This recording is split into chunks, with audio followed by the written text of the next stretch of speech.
समाज सेविका, कवि और वंचितों की आवाज उठाने वाली सावित्रीबाई ज्योतिराव फुले, जिनके जीवन और कृत्यों के बारे में अभी भी देश के बहुत सारे लोग नहीं जानते।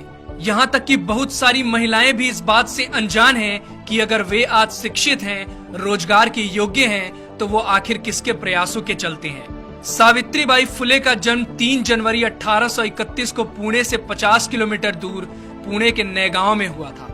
1840 में 10 वर्ष की उम्र में उनका विवाह ज्योतिराव के साथ हुआ था, जो कि उस समय 13 वर्ष के थे। उन्होंने एक बालक को गोद लिया था, जिसका नाम उन्होंने यशवंत रखा।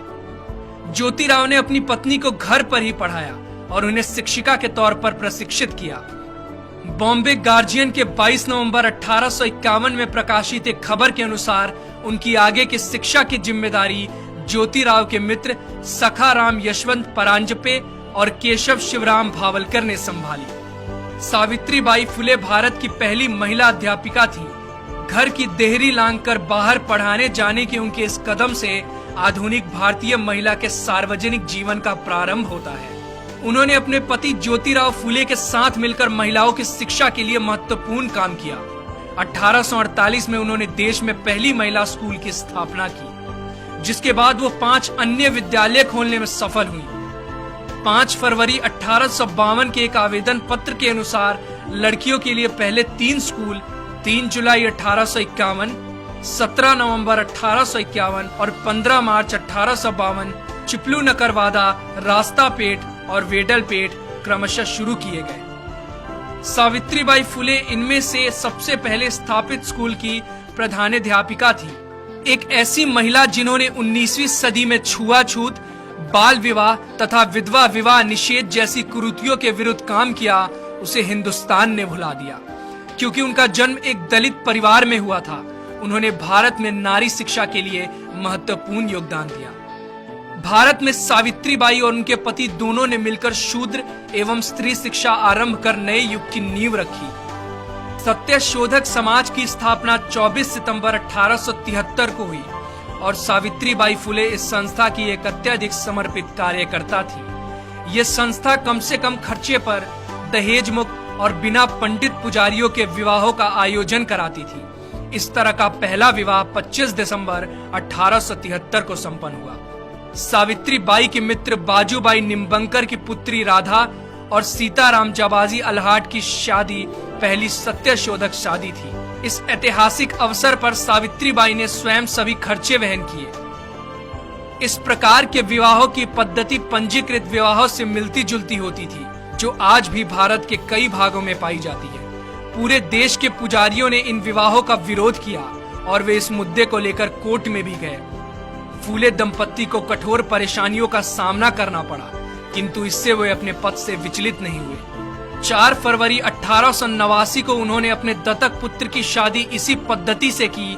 यह विवाह आधुनिक भारत में पहला अंतरजातीय विवाह था। सावित्रीबाई पूरे देश की महानायिका हैं। जब सावित्रीबाई कन्याओं को पढ़ाने के लिए जाती थी, तो रास्ते में लोग उन पर गंदगी, कीचड़, गोबर, विष्ठा तक फेंका करते थे, जिसके कारण वो एक साड़ी अपने थैले में लेकर चलती थी और स्कूल पहुंचकर गंदी हुई साड़ी को बदल लेती थी। महात्मा ज्योतिबा फुले की मृत्यु सन 1890 में हुई। तब सावित्रीबाई ने उनके अधूरे कार्यों को पूरा करने के लिए संकल्प लिया। अगले साल 1857 में प्लेग की भयंकर महामारी फैल गई। पुणे क्षेत्र में प्रतिदिन सैकड़ों लोग इस प्रकोप में मर रहे थे। सावित्रीबाई ने यशवंत को छुट्टी लेकर आने को कहा और यशवंत के लौटने पर उनकी मदद से उन्होंने सासने परिवार के खेतों में एक हॉस्पिटल खुलवाया। वे बीमार लोगों के पास जाती और खुद ही उनको हॉस्पिटल तक लेकर आती। हालांकि वो जानती थी कि एक संक्रामक बीमारी है, फिर भी उन्होंने बीमार लोगों की सेवा और देखभाल करना जारी रखा। जैसे ही उनको पता चला कि मुंदवा गांव के बाहर महारों की बस्ती में पांडुरंग बाबाजी गायकवाड़ का पुत्र प्लेग से पीड़ित हो गया है, वो वहां गईं और बीमार बच्चे को पीठ पर लादकर हॉस्पिटल लेकर दौड़ी। इस प्रक्रिया में यह महामारी उनको भी लग गई और 10 मार्च 1897 को रात 9 बजे आखिरकार उनकी सांसें हमेशा के लिए थम गईं। दीन बंधु ने उनके मृत्यु की खबर को बड़े ही दुख के साथ प्रकाशित किया।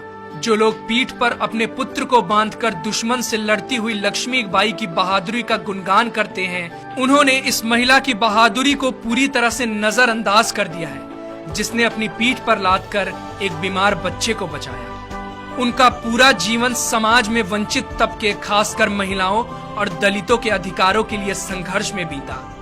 उनकी एक बहुत ही प्रसिद्ध कविता है जिसमें वो सबको पढ़ने लिखने की प्रेरणा देकर जाति तोड़ने की बात करती है। जाओ, जाकर पढ़ो लिखो, बनो आत्मनिर्भर, बनो मेहनती, काम करो ज्ञान और धन इकट्ठा करो। ज्ञान के बिना सब खो जाता है, ज्ञान के बिना हम जानवर बन जाते हैं। इसलिए खाली ना बैठो, जाओ, जाकर शिक्षा लो। तुम्हारे पास सीखने का सुनहरा मौका है, इसलिए सीखो और जाति के बंधन को तोड़ो।